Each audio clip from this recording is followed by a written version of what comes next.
Good. Anyways, let's get into some climate change news since we've been talking all kinds of other things. So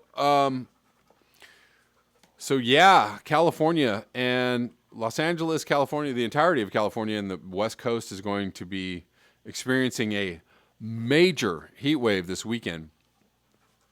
And uh, everything's going to be fine, but I'm a little bit nervous about how actually hot it's going to be because if my, you know, whenever I say there's a 5 or 10 degree differential, when they forecast the temperature to be 100 degrees, I know absolutely it's going to be 105 or 110. Just depends on where you're at.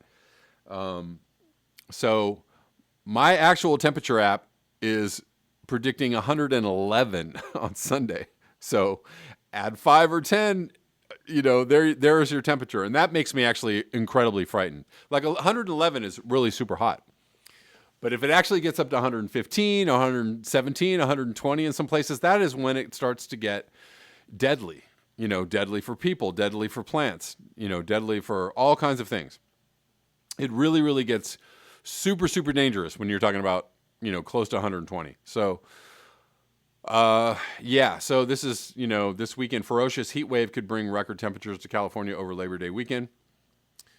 California will again be in the crosshairs of a potentially historic heat wave over Labor Day weekend, prompting officials to warn of heightened fire risk and urge residents to protect themselves from the dangerous temperatures. Forecasters say the weather system will bring higher temperatures than August heat wave and potentially a slew of record-breaking highs. The National Weather Service warned that this kind of heat can be life-threatening. People are urged to use common sense, keep hydrated, stay out of the heat, and in air-conditioned locations as much as possible.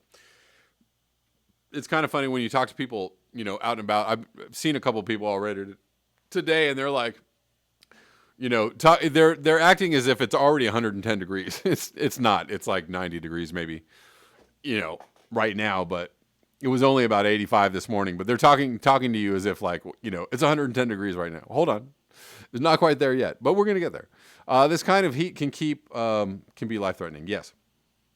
Of all the meteorological events that we deal with, hurricanes, tornadoes, floods, the deadliest by far is heat, said Bill Patzert, a climatologist and local weather expert.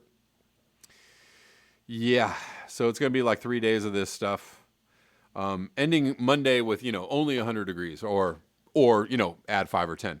The bulk of the state will be in the heat wave's throes starting Friday. Temperatures are expected to climb 15 to 20 degrees above normal or even higher in some areas of Southern California over the weekend. With the rising mercury comes a heightened risk for heat-related illnesses. So, et cetera, et cetera. You all know what to do. Drink water. Keep cool. Keep calm. If you're not in good shape, maybe don't go out exercising. If you're in good shape, use your common sense. Human Love Solidarity nighttime live stream. Yeah, I don't even know.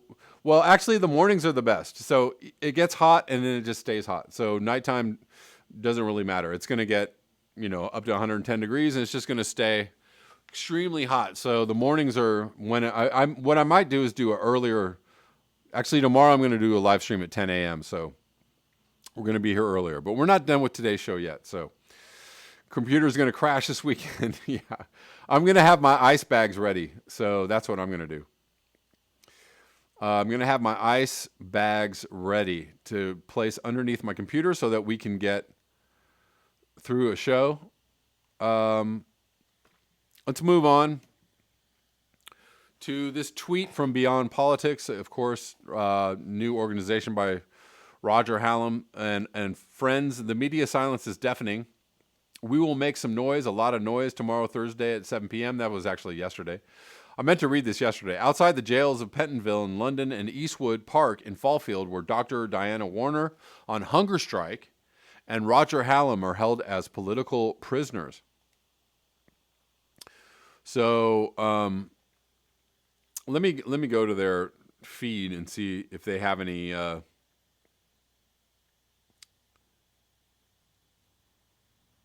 updates on this.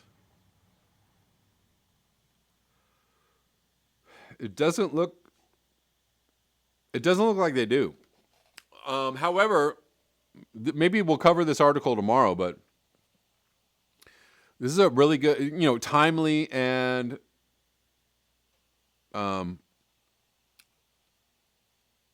serendipitous tweet. The restrictions placed on Extinction Rebellion over the last few days by the police would be an affront to democracy, as would the continued imprisonment of our members if the UK were a real democracy.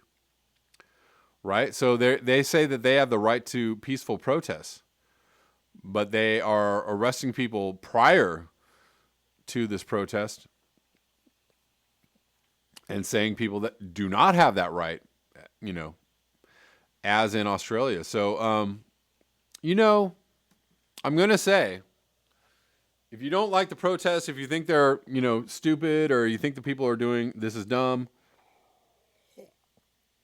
whether it be on the right or the left, I'm going to have to say I fully support the right to protest on the right or the left. I support people's right to congregate and to do what they need to do to protest whatever is happening in the government. Right? They have that right as a First Amendment right, and that should not be infringed or impinged upon. Gwen Lee, even hotter down here in Baja Sur. Locals even having trouble. September means the swamp switch is on and much hotter temps this year. Stay safe, Gwen Lee, please. And stay cool if you can. Boiled Rope Lamppost says Hallam is going down swinging. Roger is definitely being held as a political prisoner. Yes. Violet Crumble, yes.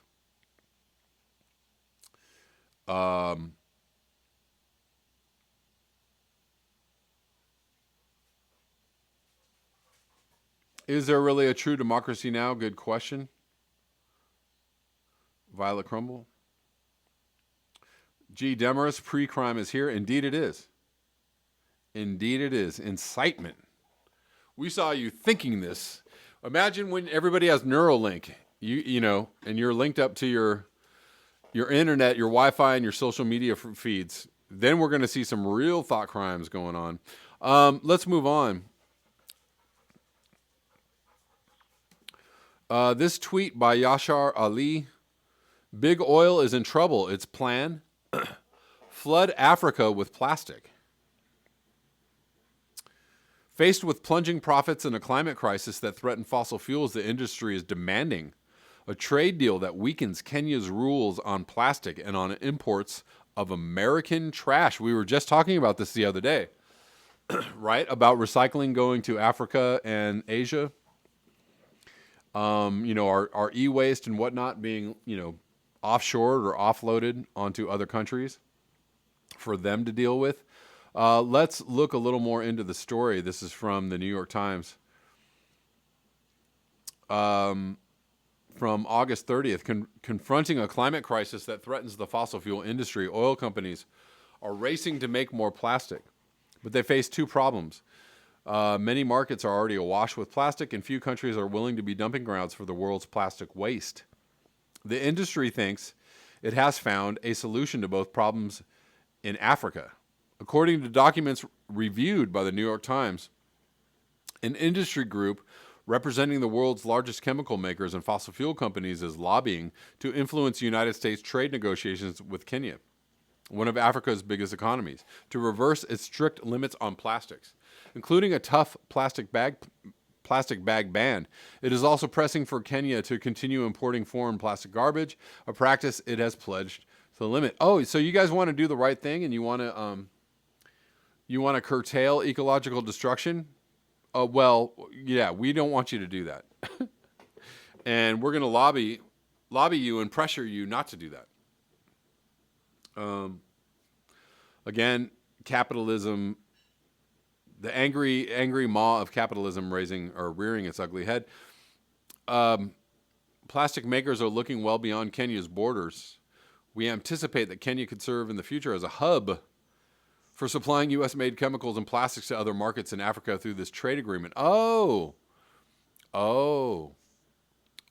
See how that works? Ed Berzitwa, the director of international trade for the American Chemistry Council, it's a lovely place to work, wrote in an April 28 letter to the Office of the United States Trade Representative. The United States and Kenya are in the midst of trade negotiations, and the Kenyan president, Uhuru Kenyatta, has made clear he is eager to strike a deal.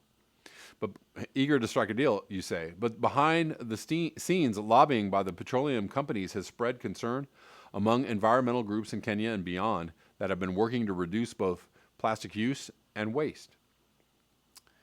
According to Michael Schellenberger, they need more plastics. You know what I'm saying? Because they're developing nations and they need more plastics. Kenya, like many countries, has wrestled with the proliferation of plastic. It passed a stringent law against plastic bags in 2017, and last year was one of many nations around the world that signed on to a global agreement to stop importing plastic waste.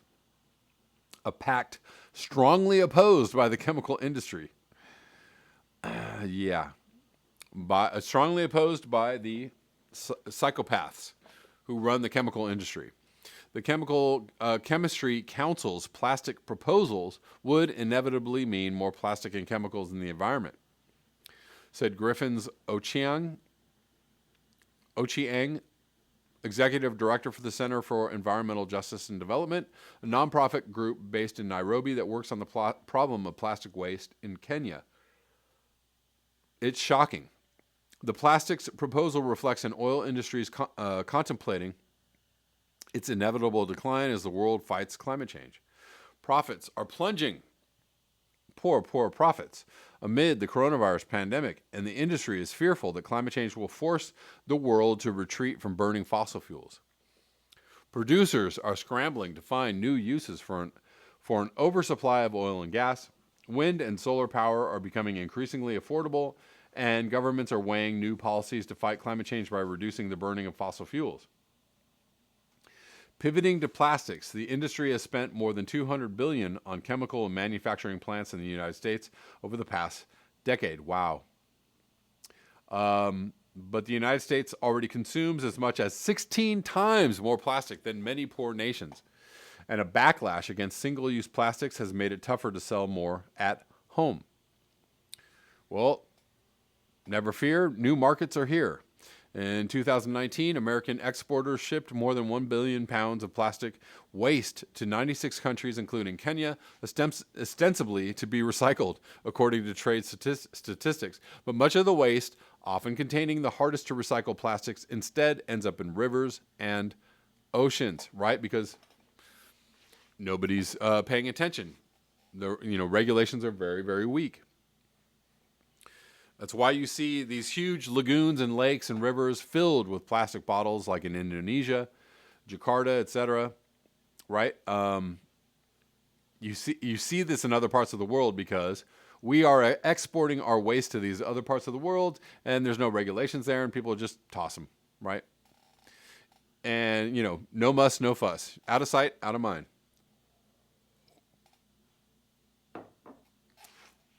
After China closed its ports to most plastic trash in 2018, exporters have been looking for new dumping grounds. Exports to Africa more than quadrupled in 2019 from a year earlier. Ryan Baldwin, a spokesman for the American Chemistry Council, said the group's proposals tackle the global importance of dealing with waste. The letter says that there is a global need to support infrastructure development to collect, sort, recycle, and process used plastics, particularly in developing countries such as Kenya. The Chemistry Council includes the petrochemical operations of ExxonMobil, Chevron, and Shell, as well as major chemical companies including Dow. The good guys. The talks are in early stages, and it's not yet clear if trade negotiators have adopted the industry's proposals. But industries typically have a strong voice in shaping trade policy, and business lobbyists have won similar concessions before. In talks with Mexico and Canada in 2018, for instance, chemicals and pesticides makers lobbied for and won terms making it tougher for those countries to regulate the industries. Wow. Yes, these are just, they're just good people. They just want good things for people, right? They're just doing their best. They're just Just companies filled with, people with good intentions. That's all. At the same talks, trade negotiators urged on by American food companies also tried to restrict Mexico and Canada from warning people about the dangers of junk food on labeling, but dropped the plan after a public outcry. So if y'all remember, just as an aside, the TPP, which was pushed heavily by Barack Obama and Hillary Clinton, and people are worried that Joe Biden might get us back into the TPP. Remember, the TPP was going to make it very easy for corporations. It was going to give corporations more power than sovereign nations, right? So, in this trade deal, because trade is good and we need trade, in this trade deal, they were going to allow these councils, basically these tribunals that were going to make decisions about, international trade and whatnot. It was going to give corporations the power to sue nations, right? If nations wanted to curtail businesses' operations in other countries, they could sue them for damages, right? We're going to lose. We want to mine in this South American country, and we want to totally pollute this country, and we want to mine in this country for, rare earths or whatnot. And this country says, no, we can't do that. We can sue this country for the billions of dollars that we stood to make, right? You understand? That's how the TPP was going to work. Again, in classic mind fuckery, right? Donald Trump actually got us out. He nixed the TPP, and everybody was like, "Oh, how could he's a crazy person." Actually, that was a very good thing. He's a crazy person. That particular thing that he did was very good. He got us out of the TPP. TPP, super bad. Still though, these big businesses are allowed to do all kinds of pressuring of other countries, small countries. Obviously we went into Bolivia because we needed their lithium, right? It's not all good. It's not all good. The Kenya proposal really sets off alarm bells, said Sharon Treat, a senior lawyer at the Nonpartisan Institute for Agriculture and Trade Policy, who has worked for more than a decade advising trade talks in both the Trump and Obama administrations. Corporate lobbyists frequently offer up very specific proposals, which the government then takes up, she said. The plastic industry's proposals could also make it tougher to regulate plastics in the United States. Really? Since a trade deal would apply to both sides. Are you guys seeing how this operates? A trade deal would apply to both sides. Wow. The Office of the United States Trade Representative didn't respond to interview requests. Of course they did not, or to detailed lists of written questions, nor did officials at Kenya's trade ministry. Do you see the evil? Do you see the evil web that they are laying down for you? And, of course, Trump is totally, right? So under the Trump administration, they're like, yeah, go for it. Yes, do that. Last year, Kenya was one of many countries around the world that signed on to a global agreement to stop importing plastic waste, a pact strongly opposed by the chemical industry. Emails reviewed by the Times showed industry representatives, many of them former trade officials, working with U.S. negotiators last year to try to stall those rules. The records obtained through Freedom of Information Act requests by Unearthed, a London-based affiliate of the environmental group Greenpeace, paint a picture of close ties between the trade representatives, administration officials, and industry representatives. On March 29, 2019, for example, an executive at a recycling trade group wrote to several trade negotiators and other federal officials in order to show them a recent statement by environmental activists. Hey, ladies, she wrote, this gives us some good fodder to build a strategy. In an interview, the email's author, Adina Renee Adler, a former senior United States trade official, said her trade group opposed bans on plastic waste exports because they would prevent viable plastic scrap material from being recycled. My role is to provide them with information based on our expertise, she said of her communication with federal officials. From Appalachia to Nairobi. Royal Dutch Shell's 386-acre plastics plant outside of Pittsburgh is billed as the anchor for a new petrochemical hub in Appalachia, a region reeling from the collapse of the coal industry. Well, if you can't make coal, if you can't mine for coal, then you got to make some plastics. Plants like these have revolutionized the plastic industry by turning fracked natural gas into the manufacturing material for millions of plastic bottles, bags, clamshell containers, drinking straws, and parade of other products, tapping into a seemingly endless supply of cheap shale gas from America's booming oil and gas fields. Oh, what a lovely, lovely, convenient, cooperative situation. Among local communities, the plants have raised air pollution concerns, as well they should. In Appalachia, Texas, and nationwide, almost 350 new chemical plants are in the works, according to an industry tally, together representing oil companies' life or death bet on plastics as the future. But now the coronavirus pandemic has caused not only oil and gas prices to plummet, but plastic prices too. All right, cheap plastic. Cheap gas means cheap plastic. Last month, oil giants, including Shell, ExxonMobil, and Chevron, reported some of their worst financial results in history, leading some analysts to question whether the new plastic plants would deliver on the profits the companies expected. A Shell spokesman said while the short-term outlook for this business is challenging, over the long term, products derived from petrochemicals will continue to grow and provide attractive returns. An ExxonMobil spokesman said the company shares society's concern about plastic. Do you now? Yes, public relations is a lovely occupation. And aims to invest more in solutions to end it. Do you really? That is called. If your bullshit meter is not up on that, then get you a new bullshit meter, hopefully made with plastic. Dow referred queries to the American Chemistry Council. Chevron did not respond to a request for comment. Against the backdrop, President Uhuru Kenyatta of Kenya visited the White House in February, eager to start trade talks. Kenya currently can send most of its exports to the United States duty-free under a regional program, but that expires in 2025. The petrochemicals industry sensed an opening. ExxonMobil has forecast that global demand for petrochemicals could rise by nearly 45% over the next decade, significantly outpacing global economic growth and energy demand. Most of that will come from emerging markets. Do you understand? You understand what's happening? Do you understand that Michael Schellenberger, Mr. Schillenberger, is just a paid shill for the fossil fuel industry? So let him know that that's what he is every time you run across him on the social media.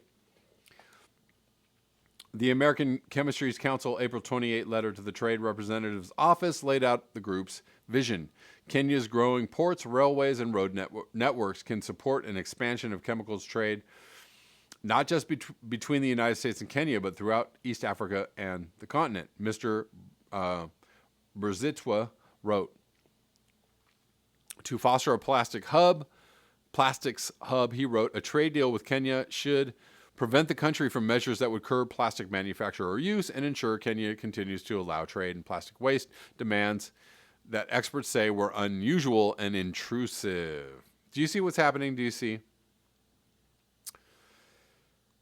Anyways, plastic makers fight back because, they're people too, or not at all.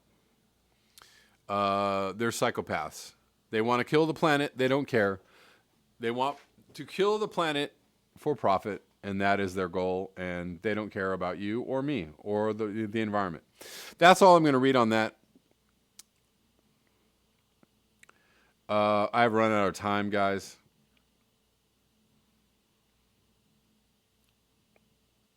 But you all see what's happening. It's very clear. Hey guys, remember to like, share, and subscribe, and you can support the channel at the links below, PayPal, Patreon, Square. Also, if you'd like to watch the live streams, you can watch the live streams on my Patreon channel. You can subscribe for as little as $1. So hopefully I will see you over there, and thanks so much.